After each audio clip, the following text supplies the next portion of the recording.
क्या हम अपनी मर्जी के मालिक हैं? ये एक ऐसा सवाल है जो सुनने में तो बहुत सीधा लगता है ना? पर आज हम देखेंगे कि साइंस ऑफ फिलॉसफी के हिसाब से इसका जवाब शायद नहीं है।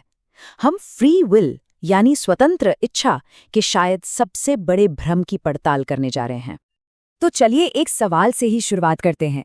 अभी अभी इस पे जो क्लिक हुआ, क्या वो फैसला सच में अपना था, या फिर हमारे दिमाग ने, हमारे पास्ट ने और इस यूनिवर्स के नियमों ने ये फैसला हमसे पूछे बिना ही ले लिया था?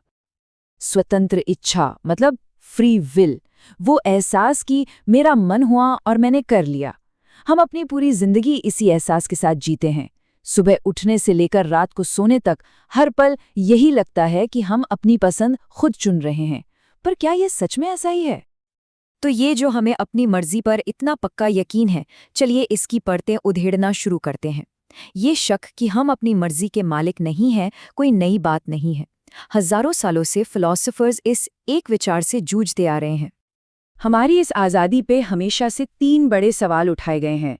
पहला, ईश्वर की इच्छा, क्या सब कुछ पहले से ही लिखा हुआ है? दूसरा, प्रकृति के नियम, क्या हम भी फिजिक्स और बायोलॉजी के नियमों से ठीक वैसे ही बंधे हैं जैसे बाकी चीज़ें? और तीसरा, जो आज हमारे लिए सबसे ज़रूरी है, वो है कारण और परिणाम का सिद्धांत, यानी कॉज एंड इफेक्ट। इसको ऐसे समझते हैं, मान लीजिए किसी को लगता है कि उसने आज ये हरी शर्ट अपनी मर्जी से पहनी है, पर क्या ये सच में उसकी मर्जी है, या ये उसके अचेतन मन, उसकी यादों और उसके दिमाग के केमिकल्स का एक नतीजा भर है? अगर कोई साइंटिस्ट इन सभी कारणों को जान ले, तो क्या वो उसके सोचने से पहले ही नहीं बता सकता कि वो क्या पहनेगा? तब उसकी स्वतंत्र इच्छा कहाँ गई? फिलॉसफी की दुनिया से निकलकर अब हम साइंस के कठोर तथ्यों की तरफ चलते हैं, और यकीन मानिए यहाँ जो सबूत हमें मिलते हैं वो फिलॉसफर्स के शक से भी कहीं ज्यादा चौंकाने वाले हैं। आइंस्टाइन ने समय के बारे में हमारी सोच को हमेशा के लिए बदल दिया। हम सोचते हैं कि समय एक नदी की तरह बह रहा है, पर आइंस्टाइन के ब्लॉक यूनिवर्स सिद्धांत के मुताबिक ऐसा नहीं है। इसके अनुसार अतीत, वर्तमान और भविष्य सब एक साथ मौजूद हैं, बिल्कुल एक किताब के पन्नों की तरह, जो पहले से ही लिखे जा चुके हैं। तो अब जरा सोचिए, अगर भविष्य पहले से ही लिखा हुआ है, तो हमारे चुनने का क्या मतलब रह जाता है? इसका मतलब तो ये हुआ कि हम बस एक कहानी के किरदारों की तरह हैं, जो पन्ना दर पन्ना आगे बढ़ रहे हैं, ये सोचते हुए कि वो अपनी कहानी खुद लिख रहे हैं। अब दिमाग के अंदर चलते हैं। न्यूरोसाइंस के कुछ एक्सपेरिमेंट्स ने एक हैरान करने वाली बात सामने रखी है। जब कोई फैसला लेता है, जैसे कि एक बटन दबाना, तो उसके सचेत मन को पता चलने से पहले ही उसका दिमाग उस फैसले की तैयारी शुरू कर देता है। सीधा सा मतलब है, ये सोचने से पहले कि मुझे ये करना है, दिमाग फैसला ले चुका होता है। और यही सबसे बड़ा सवाल है, अगर दिमाग व्यक्ति से पहले फैसला कर रहा है, तो असली कंट्रोल किसके पास है?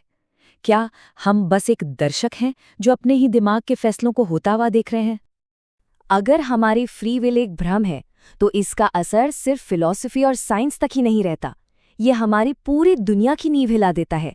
हमारी नैतिकता, हमारा कानून, हमारी व्यक्तिगत जिम्मेदारी, इन सब का क्या होगा? जरा सोचिए, हम किसी की अच्छे काम के लिए तारीफ करते हैं और बुरे काम के लिए उसे दोषी ठहराते हैं। हमारा पूरा जस्टिस सिस्टम इसी पर टिका है। लेकिन अगर हमारे फैसले पहले से तय हैं, तो क्या किसी अपराधी को सजा देना वैसा ही नहीं है जैसे किसी कंप्यूटर को उसके कोड के लिए सजा देना? ये विचार ही हमारी न्याय व्यवस्था पर सवालिया निशान लगा देता है। ये एक असली घटना है जो दिखाती है कि ये कितना जटिल है। एक व्यक्ति ने नींद में हत्या कर दी। चूंकि वो होश में नहीं था, अदालत ने उसे जिम्मेदार नहीं माना और बरी कर दिया। ये केस हमारी न्याय प्रणाली की उस बुनियाद पर ही सवाल खड़ा करता है जो सचेत इरादे पर टिकी है। तो ये सब जानने के बाद सवाल उठता है, अब हम क्या करें? अगर हमारी स्वतंत्र इच्छा एक भ्रम हो सकती है, तो हमें अपनी जिंदगी कैसे जीनी चाहिए? क्या इस सच के साथ जीने का कोई प्रैक्टिकल तरीका है? इसका एक जवाब कंपैटिबिलिज्म नाम के एक विचार में मिलता है। ये कहता है कि हाँ, शायद हमारे फैसले पहले से तय हैं, लेकिन हम फिर भी स्वतंत्र हैं। कैसे? क्योंकि स्वतंत्र होने का मतलब ये है कि कोई बाहरी ताकत जैसे कोई बंदूक दिखाकर हमसे जबरदस्ती कुछ नहीं करवा रहा। हमारे फैसले हमारे अंदर से आ रहे हैं, भले ही वो हमारी भीतरी प्रोग्रामिंग का ही नतीजा क्यों न हो। वीडियो गेम का उदाहरण इसे एकदम साफ कर देता है।